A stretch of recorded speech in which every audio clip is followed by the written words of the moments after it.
Салам кыздар, бүгүн бизге сонун разный кожаный сумкалар келди кыздар. Видеону до конца көрөбүз. Видео узун болот кыздар. Люкс качество кожаный кыздар, мынакей караңыздарчы. Лакированный, шикарный, аккуратный. Ана бардык сумкада орточо жана чоң ремешоктору бар кыздар, мынакей караңыздарчы. Артында замогу бар. Ар бири ичинде сонун мынакей 2-ден 3-төн на замок еще 2-ден 3-төн отделдери бар. Ичинде с подкладдары тоже шикарный кыздар. Мынакей биринчи моделибиз. Жаккан модельди сразу скриншот кылабыз кыздар.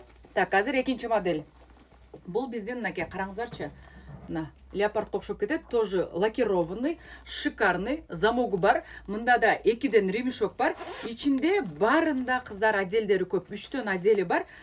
Мына караңыздарчы өзүнчө эле. Бул жакшы жери сумка и монтип кафеге барганда, тойго барганда клатч катары көтөрүп алсаңыздар, тоже шикарный кыздар. Качествосы супер, сонун. Гарантия берем, качествосы сонун кыздар. Эми бул сумканы караңыздар.